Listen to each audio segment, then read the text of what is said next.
We have repeatedly said now the Brian Kelly era is underway at LSU, but really it's all about what happens after that first game and every game thereafter. Can the winningest coach in Notre Dame history restore championship of glory to the Tigers? Our Josh Pate caught up with Brian Kelly at SEC Media Days, asking him, Coach, did you ever see yourself here?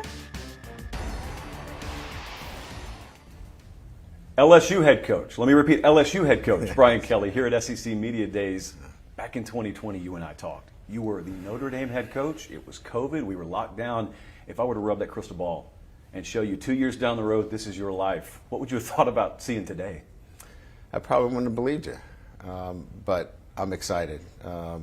Loved every minute in Baton Rouge, and you know, there's been a lot of work too. And as a football coach, you love the opportunity to take over a program with such great history and tradition, and certainly they won a national championship in just a short time ago. So to get that opportunity, couldn't be more excited. I know from the outside, coaches always have maybe an opinion of other programs. Sometimes you recruited against them, maybe you even went there and played. Mm-hmm. When you were at Notre Dame, maybe even Cincinnati before that, when you looked at the LSU program from afar, what did you think? Extremely talented, great defensive players, and then always trying to figure out, you know, what they were doing on offense. And so, you know, I just felt like this was a program that I could obviously help and get it back to its prominence. And so it's been work, but that's why I was here. And it's been exciting for me to rework a lot of the things necessary to get back to being a championship program. We had 36, 37 scholarship players. A lot of recruiting has taken place since that time, and then player development, the ability to develop our players. So, but that's why you take these jobs. But that was my opinion. Great defensive players, figuring out on offense, it seems, from year to year, in a program that could win a national championship. Recruiting is its own season, and it's never more so than in the SEC. And a lot of guys have come down here before, and they've kind of made it comparative to drinking from a fire hose. When they first come in the conference, you got to learn new high school coaches, you got to learn a new territory, and you've hired a new staff. So yes, it feels like it's been 5 years, but you've only been doing this a few months. What has recruiting in the SEC been like? Full-time job. I mean, there's more to it than any time in my career. You get in the process from the very beginning and until the very end. You're at the start of it and you're at the end of it. I don't know if that's always been the case for me. Sometimes I was brought in a little bit at the start, and then kind of the assistants were doing a lot of the work, and then I would come in, you know, maybe in the closing part of it. But you're on from day one, recruiting, and I love that part of it because you build a stronger relationship with the recruits, and you know them so much better when it's time to make those decisions. When you came here from Notre Dame, did you see the need to do that? Did you philosophically see the need to maybe change your personal approach in recruiting a little bit? I think so, and I think that's why, you know, my home is less than a mile from campus, so we can have unofficial visitors to my home. You know, we had 29 visits in June to host them at my home, I think was important. So just that whole kind of mindset of being much more engaged on a day-to-day basis, and I think it's paying off. Culture is a word you've used a lot. Culture is a word everyone around LSU has used a lot. And when you're trying to overturn one, sometimes it gets uncomfortable. Mm-hmm. So you haven't played a game yet. It gets real when you tee it up. But so far, you've met your roster, you've gone through spring, people have started to acclimate. What's the overall feel around the program, Ben?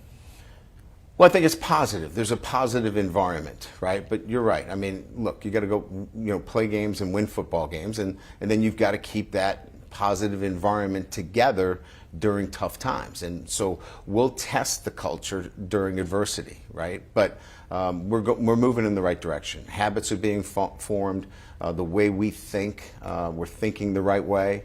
Now it's the constant application of our process that will determine where we go from here. Because you can't just now turn it off. You've got to stay on it every single day. And quite frankly, it seems as though our guys understand that. And if they do, we're going to be in a pretty good position. When I saw you bring in Jaden Daniels out of the transfer portal, I think I've looked at you, even just through spring, and I've had 3 different times in my life where I thought all 3 of those guys, Nuss and Miles and Jaden, are going to end up being your starting quarterback. And then I listen to you, and you say, we're going to see come fall. We don't really have a starter named yet. So I'm not asking you to update me from the spring because nothing's happened, but what are the ultimate critical factors that will determine who your starting quarterback is? Taking care of the football. Got to be smart with the ball.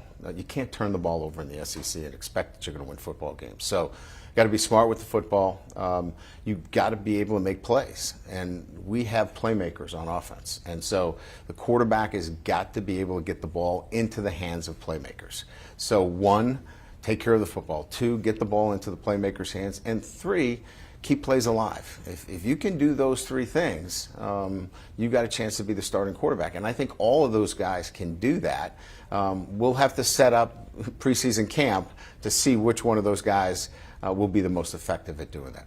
LSU head coach Brian Kelly. I'm getting used to saying it just like you're getting used to hearing it. I got the pin on, so it reminds me every single day. Let me get you out of here on this.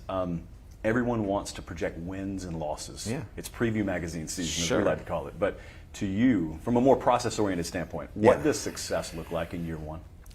The development of this football team. I want to look. Everyone's going to have an opinion of this football team when we play Sunday night against Florida State. I want everybody to walk away, regardless of what the score, and say, "Wow, this is going to be a really good football team." And regardless of whether that's a win or a loss, and we're all talking about everybody wants to win football games, but that's the development process that I want. This is going to be a really good football team as they continue to develop throughout the season. Brian Kelly, appreciate you joining us. Best of luck this season. My pleasure. Good to see you. All right, so taking a look at LSU's schedule, they're kicking off this season September 4th. If I could do quick math, I would tell you how long that is. What are we in, July, August? It's about 6 weeks less than away. 2 months, yeah, I can do that. Hosting Alabama, November 5th. And for all things college football, because boy, oh boy, it has been crazy with conference realignment. Expect more of that. Make sure to download and follow the Cover 3 podcast. Do you want a sports network that delivers everything that matters about the game? The highlights, the picks, the instant analysis, no yelling, no fake debates, no politics. Hit the subscribe button and never miss a moment.